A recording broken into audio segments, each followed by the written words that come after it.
Vamos a dar inicio a este ciclo de charlas que hemos programado, que coordina Nina Fioco, a quien damos la bienvenida esta tarde, sobre políticas y poéticas del arte participativo en México.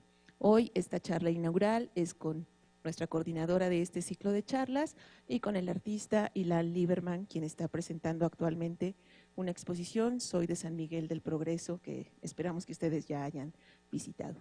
Pues damos inicio, Nina, adelante, bienvenidos nuevamente y gracias por asistir. Buenas tardes a todos, bienvenidos. Como Silvia amablemente les recordó, esta charla pues da inicio a una serie de diálogos que queremos entablar a propósito del arte participativo. El arte participativo no se llama solo arte participativo, puede llamarse de forma distinta, asume según el teórico que lo trate nombres diferentes. De vez en cuando se habla de arte comunitario, de arte en el espacio público. Algunos apuntan a una definición más incluyente, que sería la de arte dialógico, ¿no? Sin embargo, todas estas expresiones tienen que ver con una conexión con el espacio público y un intento de entablar por parte del artista una conexión, un vínculo, una relación que lleve al desarrollo de la obra con una comunidad o grupo específico. Creo que sea importante resaltar, como una breve introducción, que el arte público se desprende, el arte participativo, por ser coherente con la definición que asumimos, se desprende a partir por lo menos de tres tendencias del arte del siglo XX. De un lado, es importante resaltar cómo el arte, como una forma de activismo social, se convierte en un tema, seguramente un texto que da pauta a digamos, tendencia, a esta forma de movimiento. Es imposible que no mencionar, y es el autor como productor de Walter Benjamin, que prevé la posibilidad que un espectador pueda tomar parte activa en la creación de sentido de la obra. De otro lado, también hay que considerar la forma en la cual se amplía el concepto de medio en el arte del siglo XX, incluyendo pues todas aquellas prácticas como performance, happening, instalación, a la cuya base pues está una inclusión por parte del público. Y también otros tipos de prácticas crossmediales, como pueden ser, por ejemplo, el experimento de Gordon Matta Clark con su restaurante, que era a la vez pues, un servicio público y una obra, food, o, por ejemplo, el Hotel One en Kabul de Alighiero Boetti. Y en fin, es también pues, importante destacar cómo ya se hizo desde los años 90 hasta ahora un intento de dar un primer encuadre teórico a estas prácticas, que sin embargo pues, son siempre más frecuentes a partir de este momento.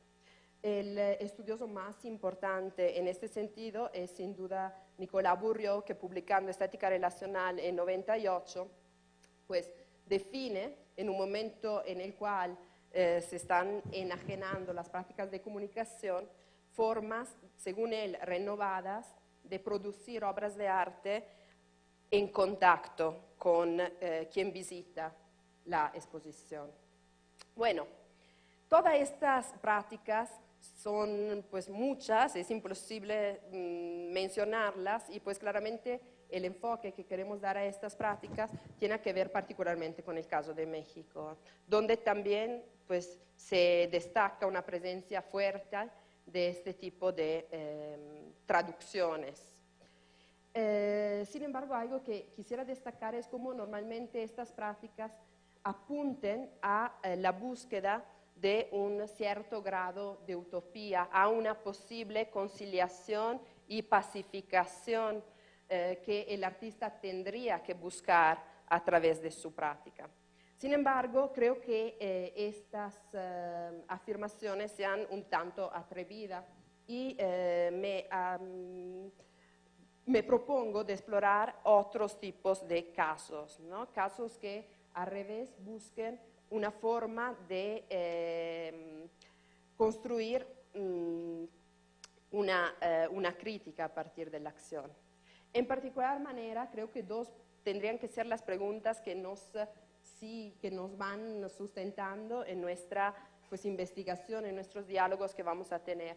La primera, pues, es si es posible cambiar esta palabra de utopías a una reflexión más bien sobre la creación de heterotopías, ¿no? Que como sabrán es un término que se inventa Foucault para definir aquellos espacios cargados de criticidad, espacios que se escapan de lo normal para introducir nuevas reglas de vivir o nuevas formas corrosivas a contrapelo de vivir una cierta realidad o una experiencia. Entonces me pregunto si se puede sostener que las prácticas participativas, las buenas políticas de prácticas participativas prevén un cierto grado de heterotopía.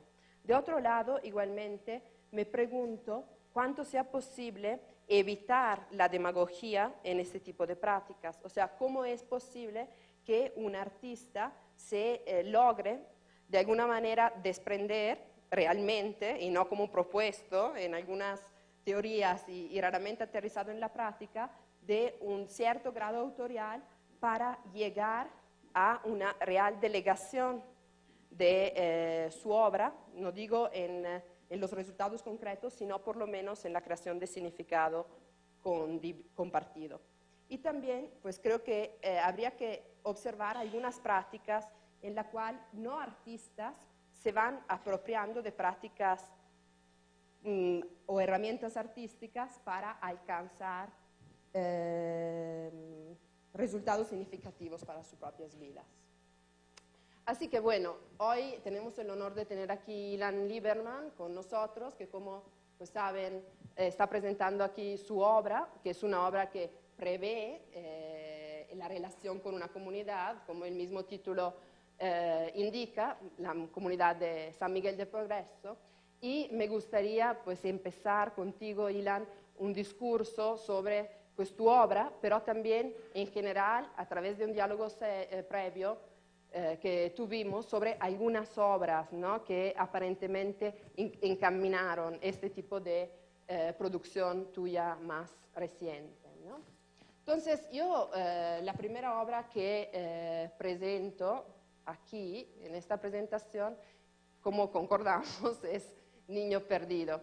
Y creo que si puedo permitirme hacerte una primera pregunta, creo que esta obra ya plantea el tema del espacio público, aunque sí no es un espacio público pues consueto, normal, sino es un espacio público también mediático, ¿no? Ya que tú estas imágenes las retomaste, corrígeme si me equivoco, del periódico Metro, de donde pues reconstruiste de forma fotográfica,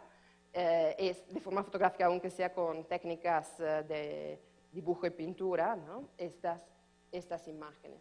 Entonces me pregunto cómo has abordado en esta obra que ya me parece que presente esta polaridad entre una esfera pública y una esfera íntima, este concepto del espacio público, que sin embargo aquí, hablándose de niños perdidos, también presenta una acepción no necesariamente positiva, ¿no? Sino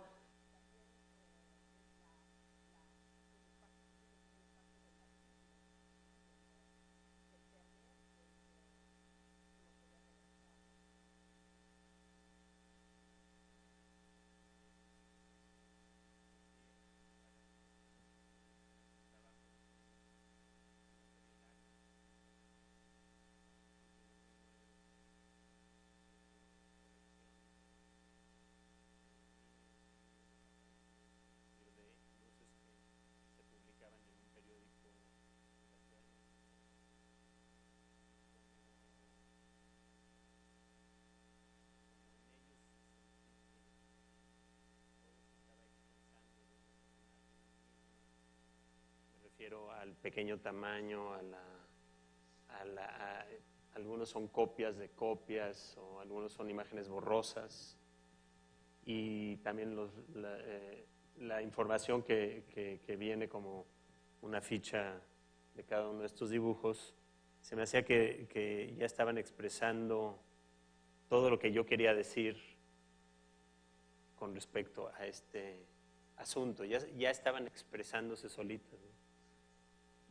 Me refiero pues a la falta de interés de la sociedad y de encontrarlos, al colocarlos en el periódico en un lugar pues muy poco importante, el periódico en pequeño formato, etc., ¿no? Entonces, al ver eso, lo que se me ocurrió que podía hacer era simplemente reproducirlos o copiarlos y devolverles, digamos, bueno, no sé, integrarlos de alguna manera al hacer esta reproducción manual, ¿no? Y sí, en efecto, apareció, está el espacio público porque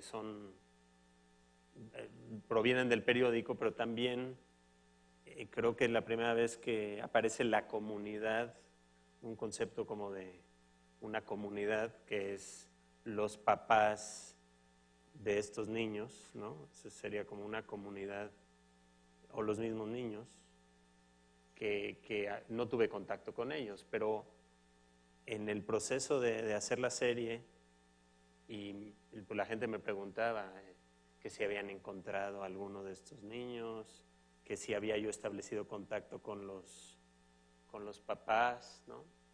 Y yo me quedaba pensando, pues sí, ¿verdad?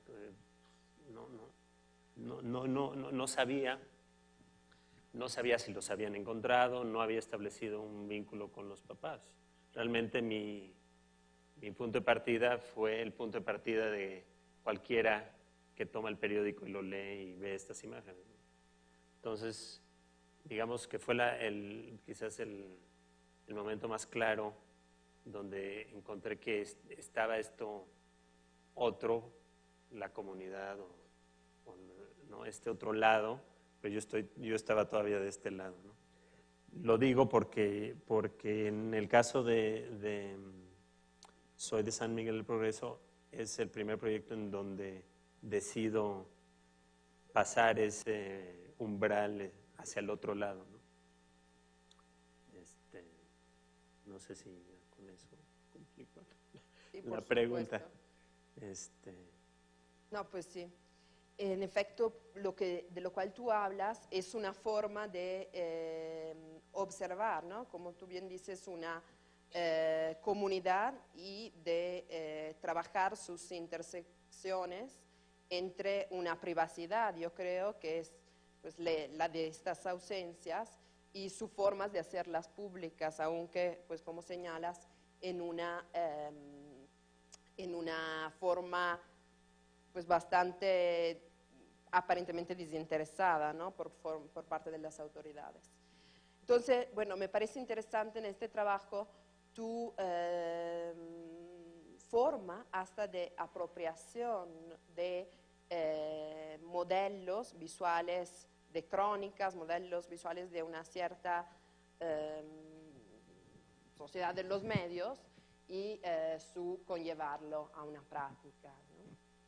Creo que este trabajo sobre códigos sea presente también en esta otra obra que has creado que tienen pues como nombre la exposición, ¿no? Por su propia seguridad, y que me parece que tengan que ver con una reflexión sobre un cierto estilo de arte. Yo acá me lo asocié a su referente, que es Sol Levitt, el artista americano que trabajó en el arte conceptual y minimalista, estadounidense, mejor dicho, y que tú retomas, pues proponiendo, digamos, una copia de alguna manera, pero en la cual sobrepones la presencia de un vegetal. creo que aquí pues podemos un poquito regresar a lo que decíamos de la búsqueda de heterotopías, de la búsqueda de espacios entre, y también al espacio del intersticio, que es un espacio de lo cual se habla mucho en la filosofía francesa en general, de lo cual habla Bourdieu en la estética relacional, y que pero pues también absorbe Gilles Clément al hablar de la posibilidad de un tercer paisaje, que es el paisaje, precisamente él dice, intersticial. O sea, aquel paisaje que es reapropiado por las plantas y que de alguna manera cubren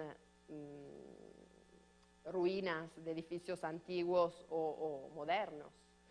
Me hace pensar pues a la posibilidad de una no domesticación, y también no sé cómo lo veas y qué opines, pero como un gesto de invasión, de contradicción a una cierta estandarización de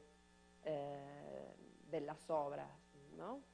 De arte, robando un poquito el término a la arquitectura de estilo o de matriz internacional, ¿no? O sea, igual para todos lados. Sí, pues sí, en esta serie que incluye varias piezas, sobre todo escultóricas, pero surge a partir de de diferentes observaciones. Yo hace años ya llevo fijándome en cosas que me voy encontrando en la calle, que me llaman la atención, y uno de los temas que más me han llamado la atención es la relación entre las plantas o los árboles y el ser humano. Me refiero a las jardineras, a la manera en la que el espacio público es tomado por la gente para intervenir plantas y árboles, y es algo que es muy común de verse en la Ciudad de México. Supongo que en Puebla no ha de ser la excepción, y a lo largo de los años he estado documentándolo, entonces tenía como registro de ese tema, y a la vez en ese entonces estaba el asunto de la seguridad, se convirtió en un tema muy cada vez más sonado, y más todo tenía que ver con la seguridad, y hay que cuidar la seguridad. Y hice un video que en realidad no hice más que documentar un altavoz que estaba sonando en la terminal de autobuses de Tasqueña, en la Ciudad de México, donde todos los anuncios eran anuncios de seguridad, ¿no? Está prohibido entrar con gorra a los andenes. Por favor, no dejar, por su propia, y todo empezaba con, por su propia seguridad, no deje a sus niños solos en la estación, por su propia, y así seguía y seguía, y no parecía haber ningún otro anuncio más que los anuncios de seguridad, ¿no? Era tan absurdo pero tan genial, ¿no? Entonces dije, bueno, esto ya es una pieza, ¿no? Lo voy a documentar. Y hice un video donde básicamente no hice nada más que editar un poco el sonido para recorrer esos anuncios. Y hice una serie de piezas. Lo que me llamó la atención cuando hice esa pieza es que es la relación entre lo que se estaba diciendo, estos avisos de seguridad, y el entorno, ¿no? Que se ven las nubes, luego los pájaros van paseando por ahí, va oscureciendo. Digamos, la vida sigue su curso normal mientras este altavoz está alertándonos de todos los peligros que deberíamos de cuidarnos, ¿no? Entonces, no sé, se me hizo que era un buen tema para hacer varias piezas, y surgió esta de Solewit, que a mí siempre me ha gustado el artista, pero también hay un lado de él que se me hace tan como mecánico y tan no sé, o sea, que es una contraposición con la naturaleza y la forma en la que funciona, ¿no? Esta es una maqueta que se supone íbamos a realizar enfrente de la galería, pero ya nunca nos dieron la autorización. Era también una réplica de una escultura de Solewitt, nada más que con unos arbolitos saliendo. Pero todo está inspirado en cosas que vi en la ciudad. O sea, gente ya ha hecho esto, yo nada más los fusilé, la verdad. Y hay otra pieza que de la anterior a esta que también remite a esta y también remite un poco a la de San Miguel Progreso. Es una pieza que hice en la SAPS, en la Sala de Arte Público Siqueiros, que la titulé Pirámide, aunque hoy si lo hubiera vuelto a hacer creo que le pondría Pirámide Post-Hispánica. Eso es lo que me faltó en el título, porque también tiene que ver con el fenómeno de la seguridad y querer pues hacer un muro, ¿no? Para cuidarse y luego tener que hacer un muro más alto y luego otro más alto. Y entonces lo hice con una forma de la pirámide, una pirámide que se encuentra en Tikal, en Guatemala. Y simplemente cada piso, cada talud de la pirámide es una nueva etapa, una nueva forma de cuidarse, más sofisticada, ¿no? Entonces, la primera es el muro de piedra, luego están los vidrios, estos que se usaban cuando yo era niño, y luego encima, pues, un muro ya de block, que es más feo, y encima el alambre de púas, y luego ya hasta arriba el tercero es un alambre electrificado y culmina con unas cámaras de seguridad, ¿no? Entonces es como una fantasía que podría seguir y seguir, ¿no? Y cuando lo hice me quedé con la sensación de que estaba como muy frío, no sé, me daba así como, me angustiaba ver esa pirámide que está tan tétrica. Y entonces invité a unos grafiteros a que se subieran y la grafitearan, lo cual creo que como que le dio una vida más real. No sé si ya me salí del tema, pero... No, nada más anticipaste pues, que tenía que seguir, así que pues mejor. No, yo creo que este trabajo también presente pues otros aspectos que son presentes, siempre anticipando, encaminándonos un poquito a la discusión sobre tu trabajo en San Miguel. Bueno, como tú mismo mencionas, ¿no? Esta idea de adaptación progresiva de las estructuras, de las arquitecturas, que un poco quiere hacer alusión también a México, ¿no? En sus estructuras incluso políticas y sociales, y no solo, me imagino, estructurales en términos físicos. También, pues, de esta obra, creo que realmente esto que mencionaste al final, o sea, el hecho de haberlo decorado con un grupo de grafiteros, sea interesantes respecto a prácticas de apropiación. Creo que aquí sí te encontraste a trabajar con una comunidad real de personas que son de alguna manera autoorganizadas, aunque de forma clandestina en algunos estados más, y que pues claramente pero trabajan un cierto tipo de práctica artística y también en un espacio público.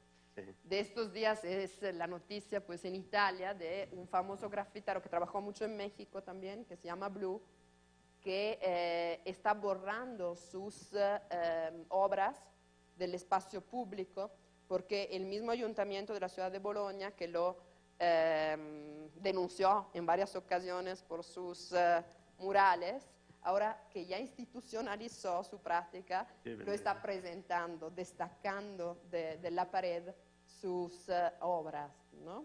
Entonces, pues adueñándose físicamente de esta cosa. Sí. Entonces, yo creo que plantea también reflexiones respecto al mismo significado del arte comunitario, ¿no? Del arte público, y me gustaría que ahondaras un poquito en platicarnos tu experiencia con ellos, cómo se intersecaron en la obra y cómo la recibieron, ya que pues aquí vivimos todos los mismos contrastes, ¿no? Entre el arte pues vinculado a un contexto y el arte que luego se transporta a un museo, Sí. como sucede un poquito en todas las prácticas comunitarias hechas por artistas, digamos, que pertenecen a un sistema. Sí. Bueno, en esta ocasión, bueno, fue un proceso largo, como me suele pasar, pero esta pirámide originalmente yo la quería hacer en el espacio público, esa era mi idea. La verdad es que lo que quería es hacer, mi fantasía era hacerla en Los Pinos, o regalársela al presidente y hacerla ahí en su jardín o algo, ¿no? Pero obviamente no lo logré, ¿no? Pero una vez que me invitaron a hacer esa pieza aquí, yo ya tenía la idea, pero no tenía dónde realizarla. Entonces, pues, quise hacerla de verdad, quise hacerla con materiales de verdad, ¿no? Piedra y con... Entonces, bueno, con el presupuesto que teníamos, pues empecé a investigar cuánto nos saldría y, bueno, era imposible, ¿no? Porque era construir otro edificio dentro del edificio, ¿no? Entonces, pues viendo las opciones, finalmente me tuve que quedar con la creación de una falsa pirámide, digamos, hecha de material, una réplica, digamos, miméticamente exacta. Todo el material que parece de verdad es poliestireno, trabajado por unas gentes buenísimas. Y entonces parece de verdad, ¿no?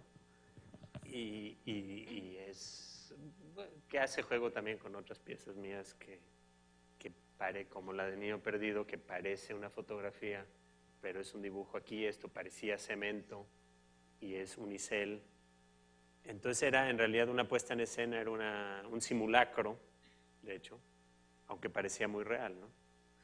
Y a la vez, estos grafiteros, que sí son grafiteros, pero ellos sabían que estaban haciendo un simulacro al entrar al museo, subirse y grafitearlo como lo hacen en la calle, pero sin el riesgo ni nada, ¿no? Sabían que estaban actuando, ¿no?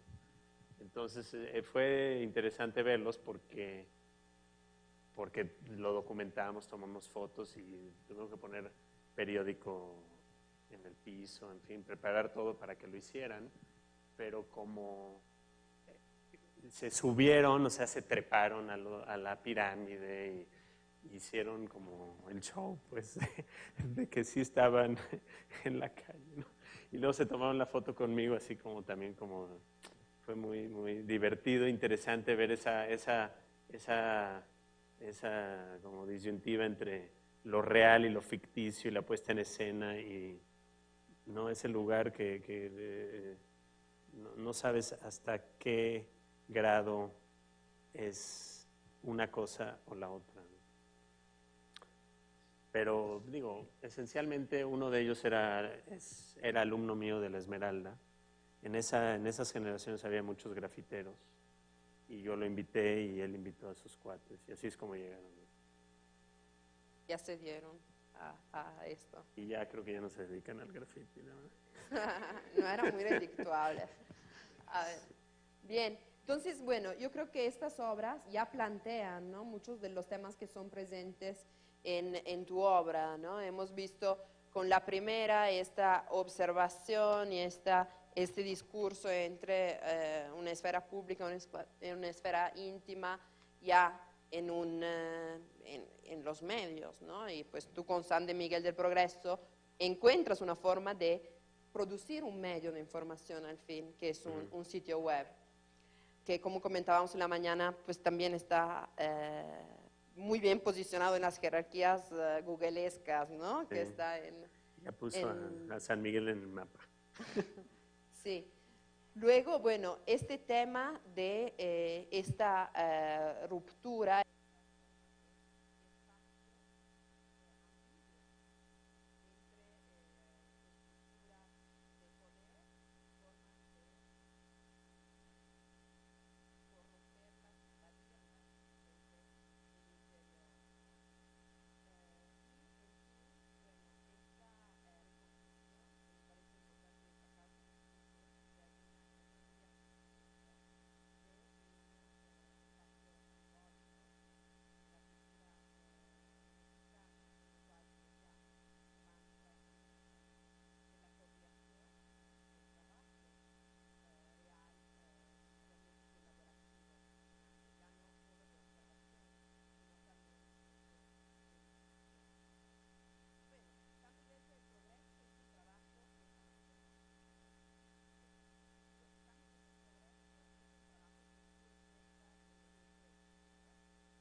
Solicitar ayuda. Ahora sí se de escucha, repente oigan.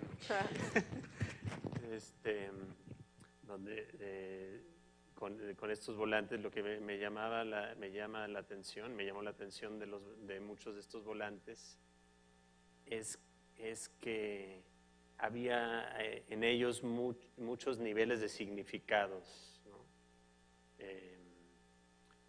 Bueno, además de que hay una gama muy amplia de volantes y de discursos diferentes, unos más hacia lo político, otros más hacia lo personal, unos más apelando a la conmiseración, otros apelando a, no sé, a los desastres naturales o a la complicidad, ¿verdad? Entonces, me llamó la atención porque a la vez son anónimos, no hay alguien que firme un volante y diga yo lo escribí atentamente, tal, ¿no? O sea, es una construcción también, al parecer, comunitaria, o sea, que es un texto escrito por varias personas, ¿no? Compuesto, toman un cachito, se lo cambian, ¿no? Se va como armando ahí un pastiche de discursos. Entonces, ese fue quizás el primer narrador que me encontré, que no sé si, no existe, no hay alguien físicamente que podamos atribuirle esto, ¿no? Pero me llamaba la atención que sentía de todas formas, quizás es una ficción mía, quizás es nada más en mi imaginación, que había un interés por expresar algo más que lo que estaba en el volante. Entonces, con esa premisa de que había algo más que se quería expresar y aunado a la dirección, ¿no? San Miguel del Progreso, porque en algunos volantes viene el lugar. Eso, para mí, pues dije, bueno, entonces esa es mi invitación a ir, ¿no? Porque si no viniera la dirección, pues sería otra no estaría yo tan justificado como para ir, ¿no? Ya había ya había una especie de comunicación ahí. Entonces, llegando a la comunidad, pues no sabía bien qué iba a hacer, la verdad. Sabía que quería hacer un proyecto con la comunidad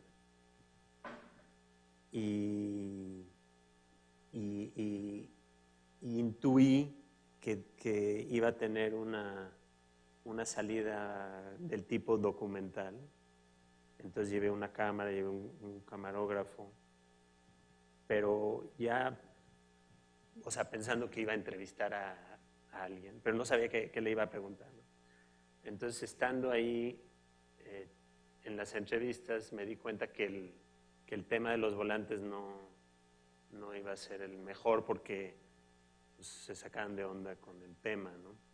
Como que era medio choqueante el tema porque no se quieren los que lo hacen no se quieren identificar con esa actividad y los que no están en contra de ella. Entonces me di cuenta que de esa manera no iba a poder entrar. Y se me ocurrió preguntarles a doña Consuelo, que fue la primera que le hicimos una entrevista de su vida, sobre su vida. Y al empezar a contar su vida, me di cuenta que eso era lo más sencillo, ¿no? Y era en la manera en la que se soltaba y luego ya empezó a hablar del pueblo y empezó a hablar de los volantes y de todo tipo de cosas, ¿no? Pero me di cuenta que esa era una buena manera de entrar, ¿no? Y a partir de ahí dije, bueno, pues, ¿por qué no contar la historia del pueblo a través de las historias individuales, ¿no? De vida? Pero creo que ya me estoy alejando de lo que preguntaste, ¿no? Pero como dices del narrador, bueno, entonces es un proceso.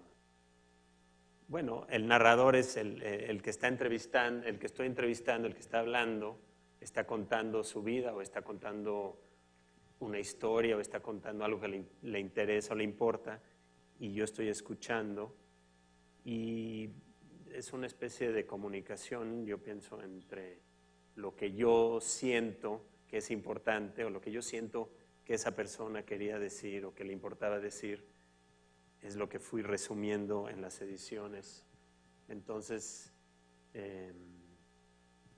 creo que está un poco, se parece un poco al documental, yo pienso, ¿no? Que es un lugar intermedio entre la autoría y el hecho que está ocurriendo, ¿no? O lo que se está diciendo.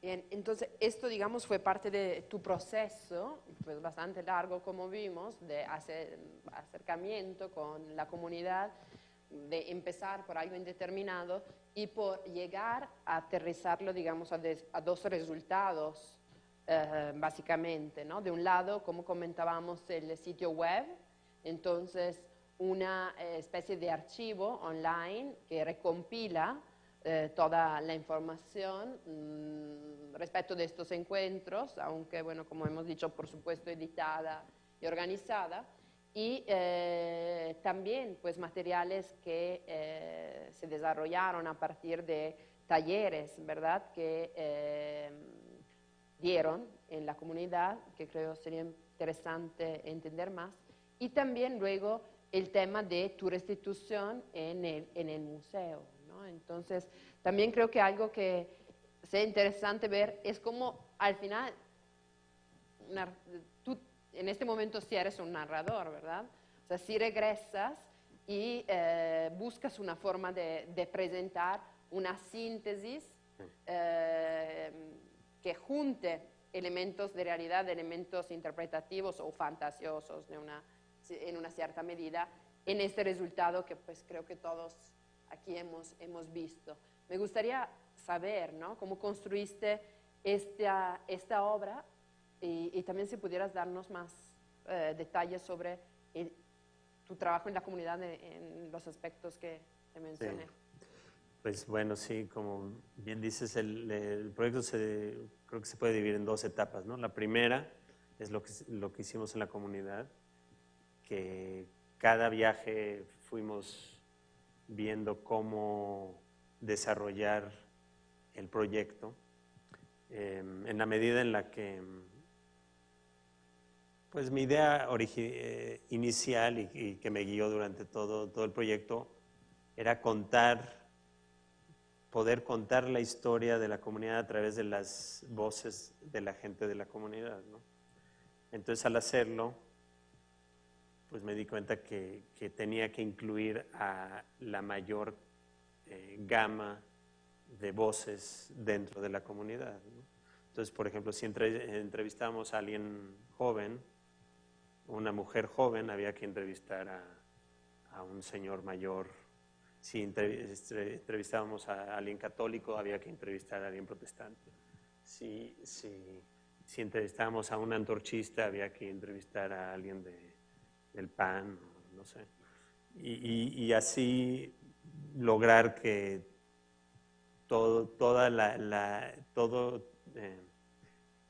los panoramas o las poblaciones o los, ¿cómo llamarles?, representativos, los sectores de la sociedad quedaran manifestados por lo menos en las posibilidades que teníamos, ¿no?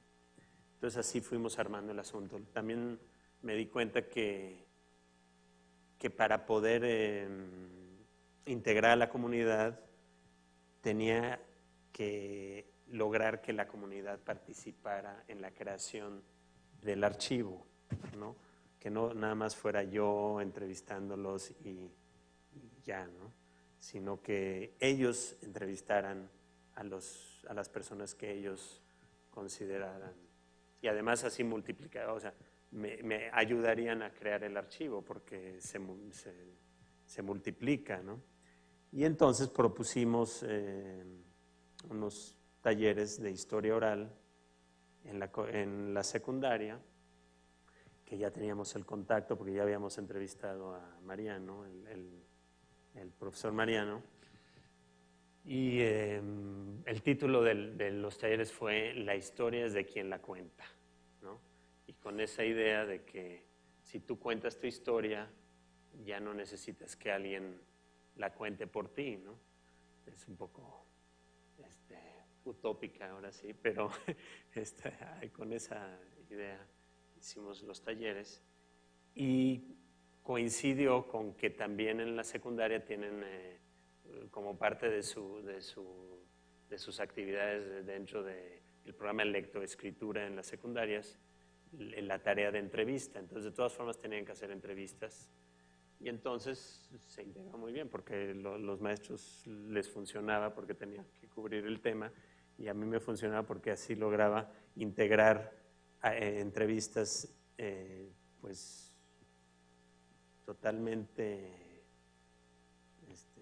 locales de ellos, ¿no? Y hubo trabajos muy bonitos donde entrevistaron a sus abuelos y todo el proceso que siguieron fue el mismo que nosotros. Era decidir qué preguntas hacían, a quién entrevistar, qué le iban a preguntar, formularle las preguntas, entrevistarlo, grabarlo, transcribirlo en náhuatl y traducirlo al español. Si cumplían con esas 3 partes, lo podíamos integrar al archivo. Y sí, porque como todos hablan náhuatl y todos hablan español, podían hacer eso, ¿no? Entonces lo integramos y la verdad es que eso, bueno, poco a poco logramos que la comunidad se integrara más, ¿no?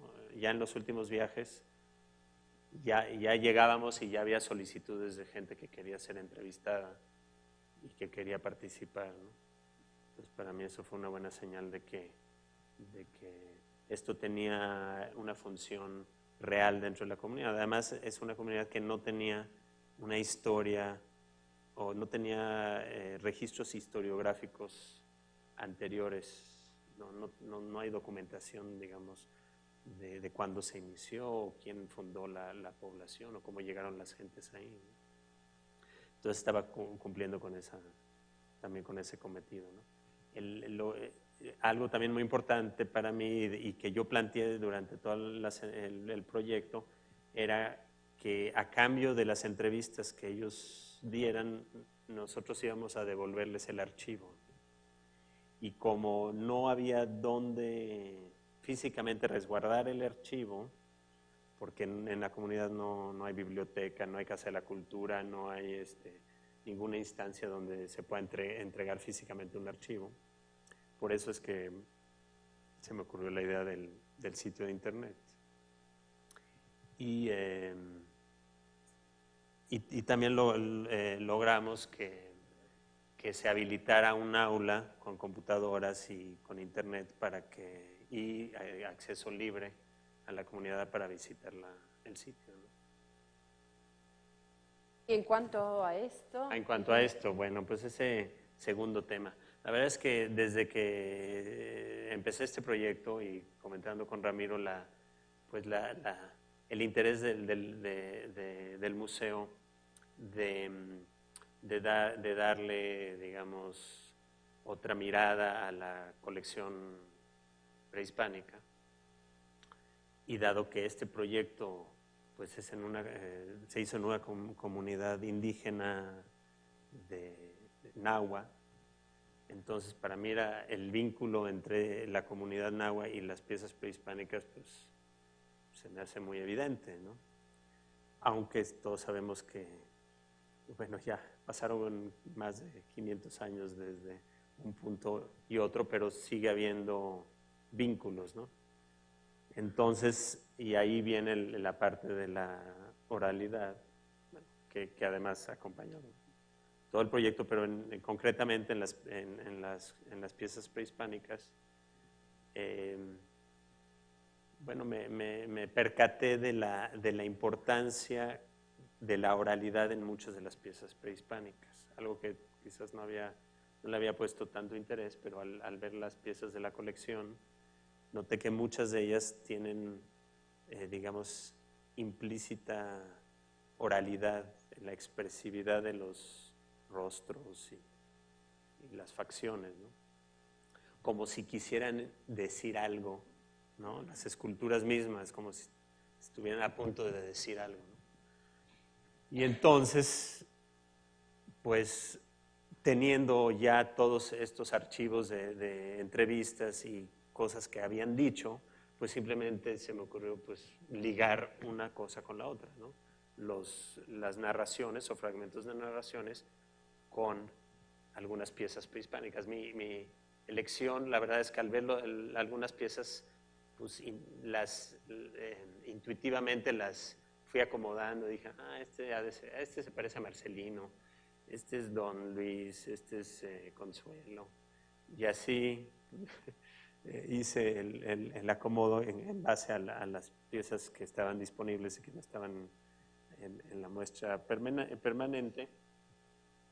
Y bueno, luego pues había que hacer toda una labor para la puesta en escena, que que para mí es como una obra, como una pieza teatral, digamos, pero también con reminiscencias de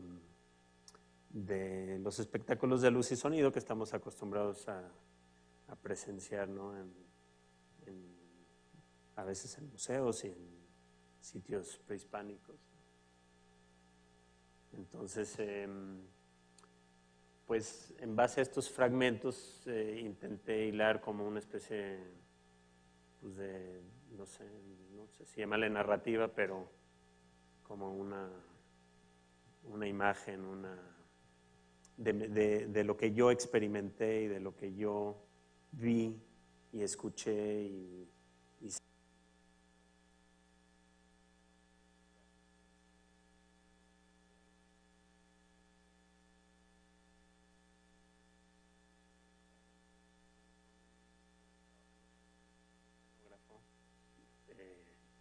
pues logramos coordinar las luces y las voces y todo esto para que funcionara como un espectáculo así de principio a fin, ¿no?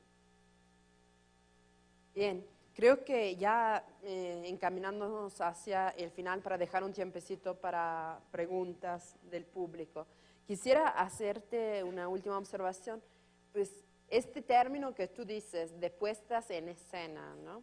Me parece interesante respecto a una relación con la historia, a la oralidad, a la búsqueda quizás de una historia más justa que quizás sí se pueda encontrar. Y claramente, pues, hay una forma de espectacularización también de un pasado, ¿no? O quizás de un presente. Creo que son cosas que se dejan en tensión y que, bueno, me gustaría que comentaras brevemente. Así como ultimísima pregunta, quería preguntarte cuánto sientes, en efecto, que en tu obra hubo una negociación de significados con la comunidad. Negociación de significados. Pues yo creo que sí,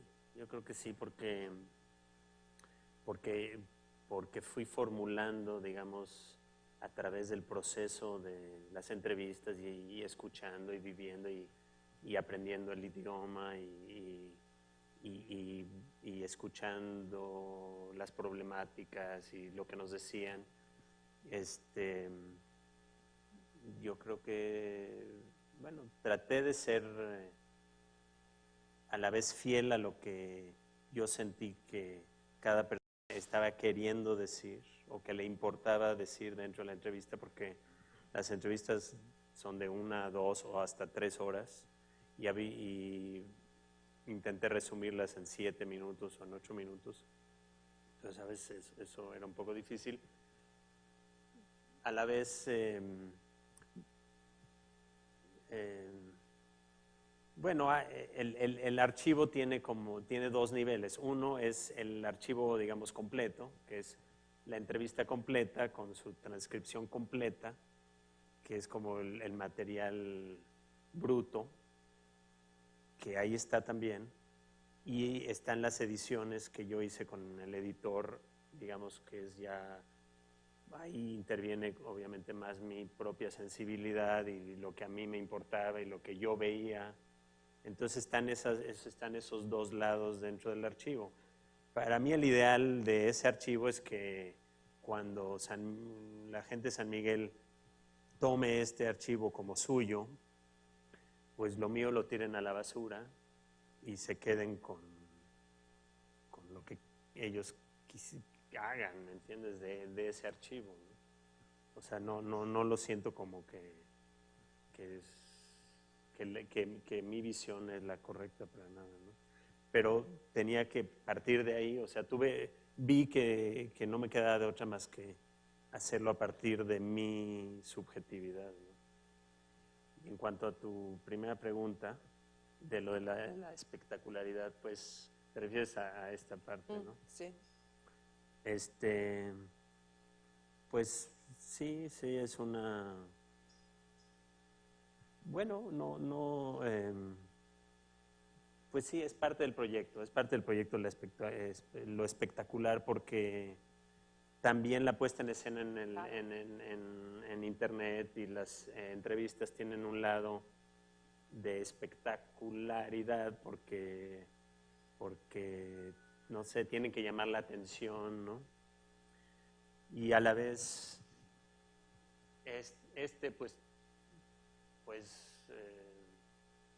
sí, no sé por qué, pero se me ocurrió que esa era una buena manera de abordarlo, ¿no? A través como de cosas que tenían que ver con el pasado prehispánico y con el presente, y que yo sentí que ahí estaban todo el tiempo, porque muchas veces en las entrevistas me tenía la sensación de que estaba en otra época, ¿no? Sobre todo hablando de la gente mayor. Yo decía, bueno, esta entrevista la podría haber hecho hace 300 años y me hubiera respondido, esta señora hubiera dicho lo mismo, ¿no? Bueno, no esta señora, ¿verdad? Pero su antepasado hace 300 años podría haber contado una historia muy similar, ¿no? Y a la vez, al entrevistar a una chava de 20 años, pues veía que era otro mundo, ¿no? Y todo esto conviviendo en el mismo espacio y dimensión, ¿no? Entonces, eso también lo quería expresar en esta pieza, que sí, como dices, esta sí es una pieza mía, por decirlo así, ¿no? La instalación, la exposición, ¿no? Y la otra es una mezcla de ambos lados, ¿no? Pues muchas gracias. Yo creo que sea el momento de ver si tienen alguna pregunta sobre pues, esto o las otras obras que hemos podido comentar.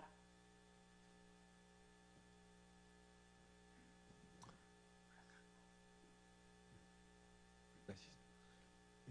Al entrevistar a una diferente gama de personas de diferentes ideologías en una misma comunidad, ¿surge algún patrón de problema social? O sea, ¿hay algún problema social que afecte directamente a la comunidad? Hace muchísimos. Cada uno, bueno, al ver las entrevistas te puedes dar cuenta, ¿no? Por ejemplo, cuando está entrevistando muchas de las mujeres, muchos de los temas eran ¿no? que las habían pedido, que no se habían casado voluntariamente con la persona que querían, sino las habían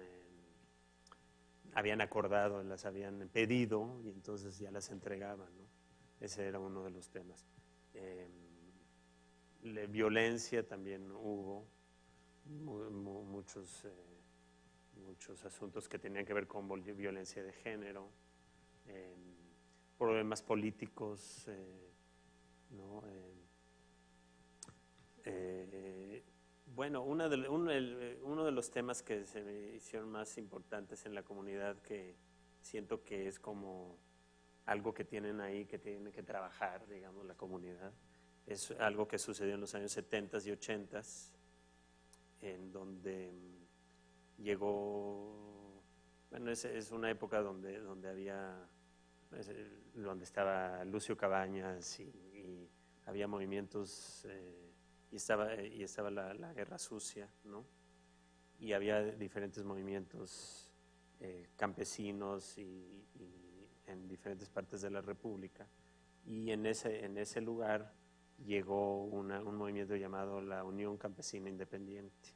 Y la idea era que iban a quitarle los terrenos de los caciques y dárselos a los campesinos. Esa era su tirada. Pero los caciques se defendieron y pues eso terminó en un baño de sangre que finalmente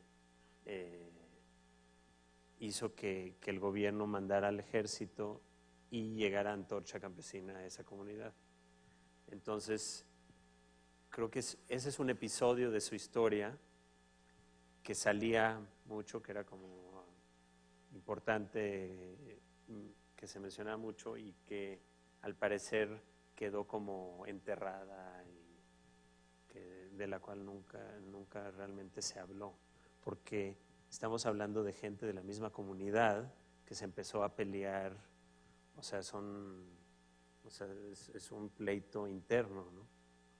Entonces es uno de los temas importantes de la comunidad.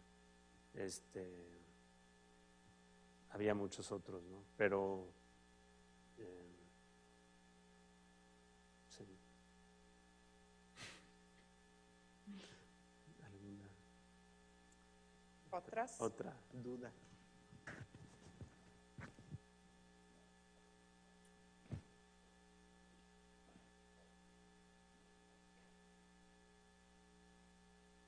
Hola, buenas tardes.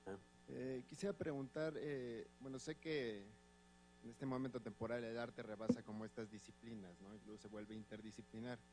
Quisiera preguntar, ¿tú en qué consideras, en qué medida tu obra se aleja o se acerca? ¿Y en qué puntos como este tipo de sociología, me refiero como la sociología del siglo, o la antropología del siglo XIX, como esta idea del objeto de estudio, ¿no? Para después presentarlo, ¿no? Como casi exhibición y como, ¿no? Incluso muchos performances ya han como tratado eso, ¿no? Ya sabes, como el tipo en la jaula, ataviado con indumentarias indígenas, ¿sí? Entonces, esa era mi pregunta. Bueno, yo nunca quise que este proyecto fuera... Lo que me quedó claro es que no quería ser... Bueno, no soy antropólogo, no soy historiador, no soy documentalista, no soy nada de las cosas que hice en este proyecto, la verdad. Entonces, no quería que el proyecto fuera ninguna de esas cosas, ¿no? Por eso, y además, bueno, no tenía conocimiento, ni quería que eso fuera, ¿no?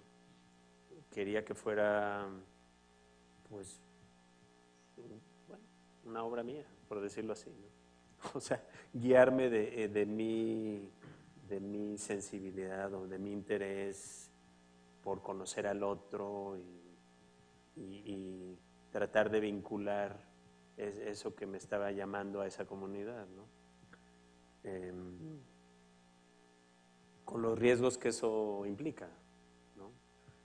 Pero no pretendo que...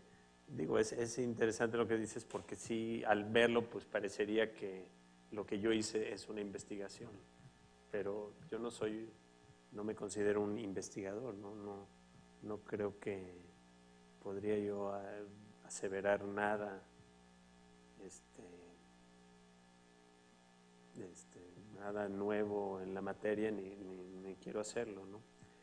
Y sí, como decía Nina, está en el intersticio, no es ni antropología, ni es historia, quizás no es arte tampoco, está un poco en el inter, pero ¿qué más da? O sea, a mí realmente no me interesa en términos de definición qué es, porque creo que puede aportar en todos esos terrenos, ¿no?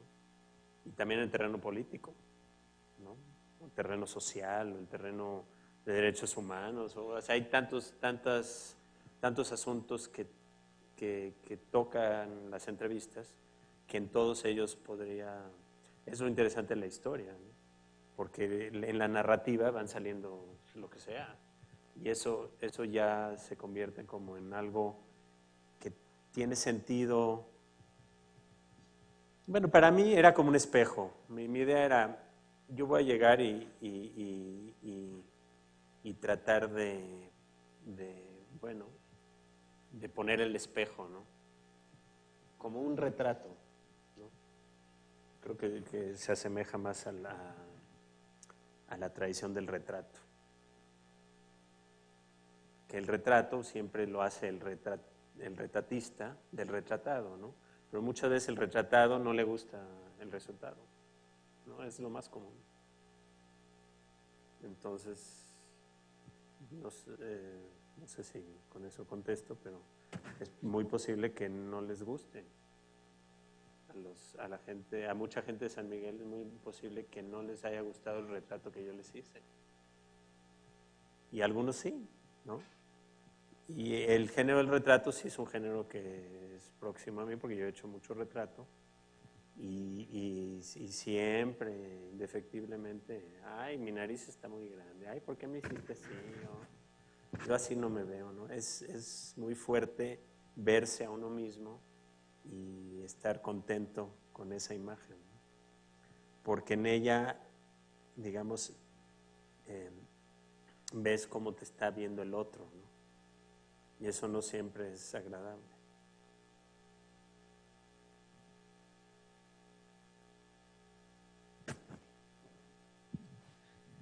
Ilan, no sé si me perdí de esta parte que te voy a preguntar cuando salí hace un momento, y si es así, si estoy redundando, pues por favor dime, no pasa nada. Pero te quisiera preguntar esto. Este trabajo está expuesto en el Museo Amparo, ¿no? Y pues hay alguna gente de San Miguel que ha podido verlo. Pero, ¿cómo, digo, si es la intención, cómo podemos asegurarnos de que una reflexión como la que tú planteas se comparta pues con la gente de San Miguel? Esto sin el ánimo de intentar favorecer conductas endógenas, ¿no? Es decir, sin el ánimo de favorecer una conducta en la que la obra se produce y después se queda solo con la gente que la produjo, sino más bien intentando reconocer en esta práctica una manera de reflexionar sobre sí mismos. En otras palabras, la gente de San Miguel, al final del día, tiene acceso a tu obra, puede pensar sobre ella. No me refiero a la internet, me refiero a la exposición. Y si no fuera así, ¿crees que esto represente algo y resignifique tu obra, el hecho de que haya esta ausencia de la gente que participa en ella a la hora de que es expuesta? Pues sí, bueno, como mencioné en algún momento, yo dividiría el proyecto en dos partes, ¿no? La parte que se hizo en San Miguel y que quedó registrada como un sitio de internet, un archivo, que ese sí tiene acceso la comunidad y sí lo pueden ya sea entrar a internet o meterse al aula y ver el archivo. Y en realidad ese es el que me interesa, ese es el que más me interesa.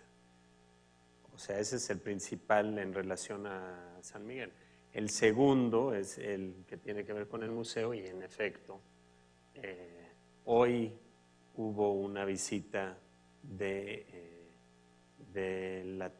la secundaria de San Miguel al museo y vieron tanto el museo como la colección prehispánica como mi exposición. Y bueno, pues sucede lo mismo como con cualquier exposición, ¿no? Siempre es como un triángulo, ¿no? Está el artista, el público y hay un lugar como ausente ahí que no termina de, no sabes, no sabes qué pasa, pero algo pasa, ¿no? O sea, hay alguna comunicación que sucede entre esos tres puntos, pero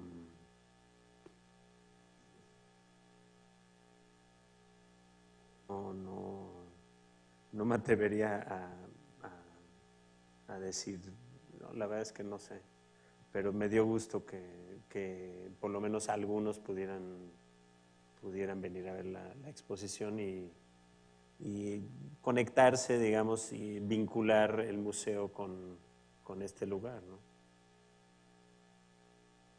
Sí, es como un ejercicio, ¿no? No es una comunidad muy pequeña, es un museo pues, muy grande y en el centro de la capital, ¿no?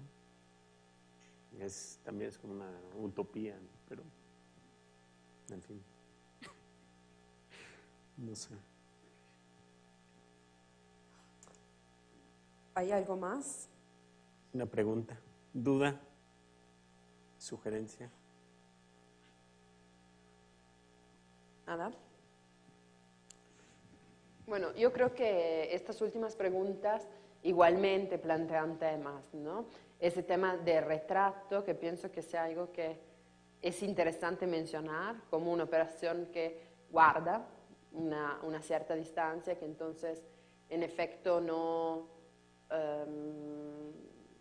colabora en este sentido, sino como tú dices, pues preservas una subjetividad y en efecto también pues esta posibilidad de reinsertar en un espacio como esto la obra de arte, pues tiene a que ver con estas dinámicas participativas, ¿no? Donde siempre haya también el museo mismo o el espacio expositivo se convierte otra vez en un espacio de negociación, porque claro que pues esta ausencia que mencionan pues es una ausencia que de alguna manera pesa, ¿no? Como algo que está y sin estar. Ultimísima pregunta es ¿cómo recibieron estos chavos la obra? ¿Cómo se sintieron?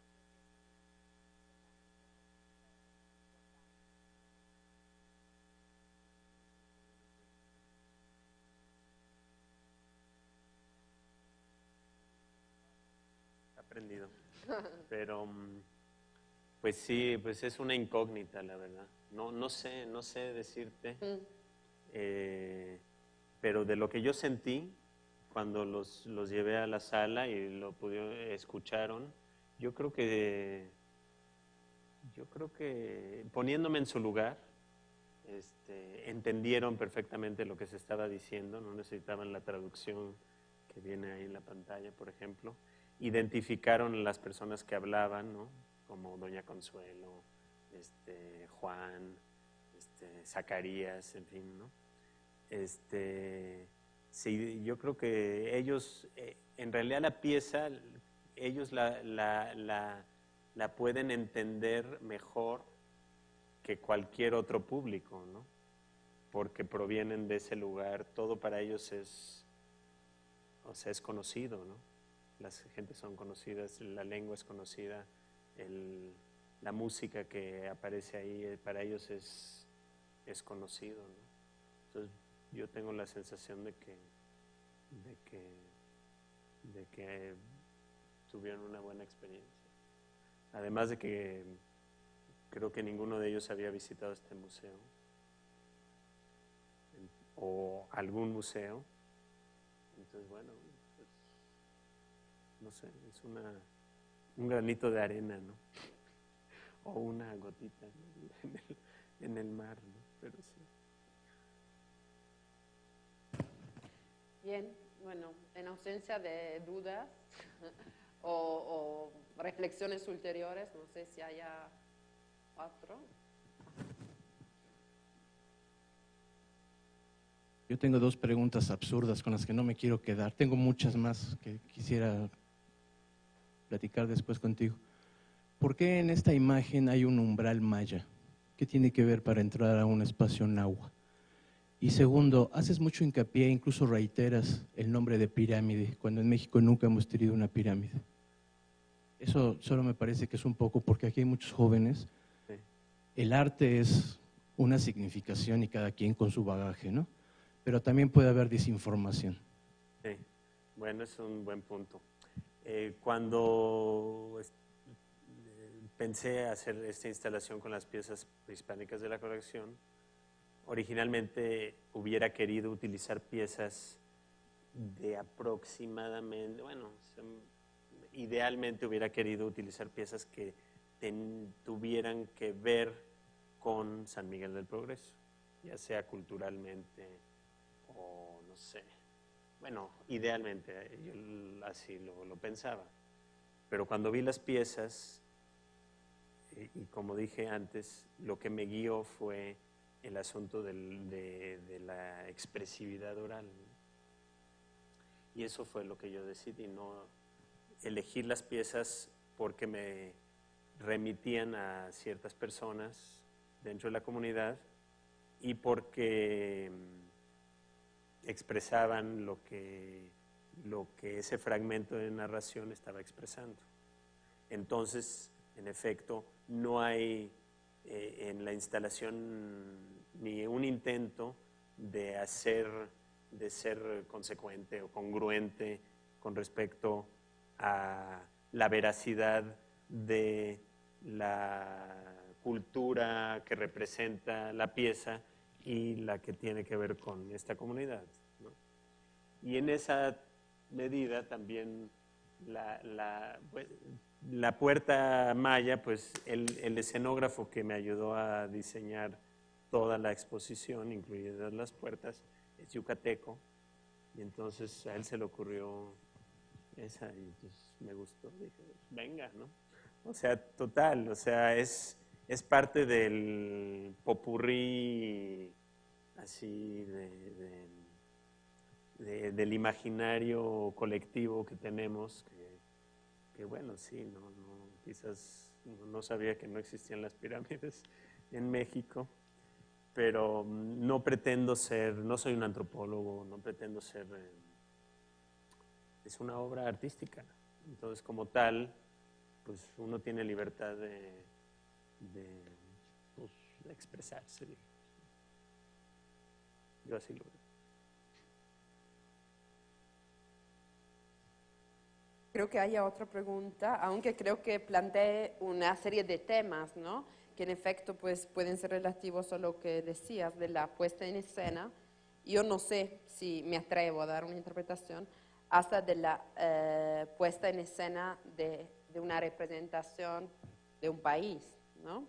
Entonces no sé si por allá Sí, puede haber algo que a lo mejor no... Sí, tienes razón, porque esta comunidad está en la Sierra Norte de Puebla y ella es náhuatl. Pero lo que es muy similar, o creo que tiene puntos de contacto con muchas otras comunidades en todas partes de la República, con, digamos, situaciones similares, ¿no? Entonces también es una comunidad que puede ser representativa de otras tantas, ¿no? A la vez que estas piezas prehispánicas representan a muchas otras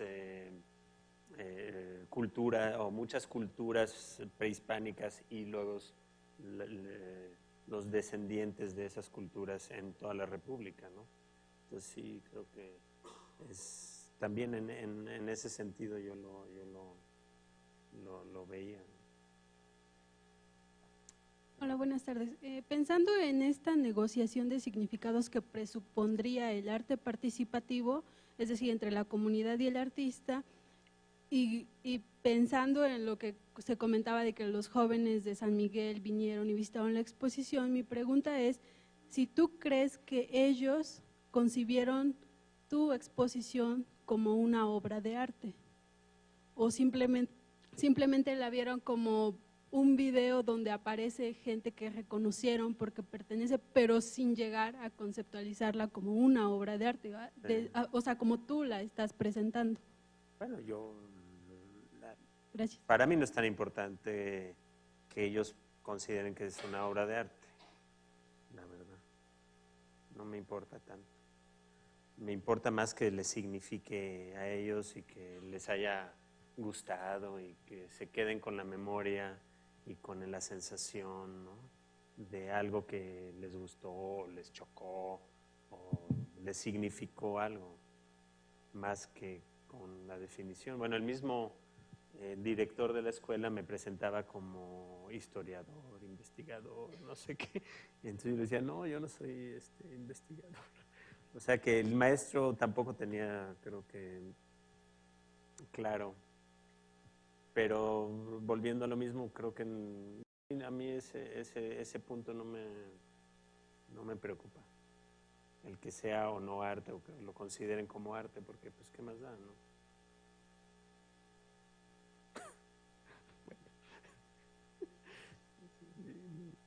Mi postura. ¿Ya? ¿Hay algo más? Bien. Bueno. Sí, creo que también estas dos preguntas plantean cosas interesantes respecto al entero ciclo, ¿no? En lo cual tratamos de reconectar algunos casos particulares de distintas maneras de acercarse al espacio público, de acercarse a comunidades con pues, distintos niveles, ¿no? Pues, de herramientas y otras cosas. Así que, bueno, creo que hasta ahora hicimos el punto sobre este proyecto que aquí se presenta. Les agradezco por su participación y pues al Museo Amparo por la hospitalidad y a Ilan pues, para compartirnos su obra. Muchas gracias. Gracias a todos.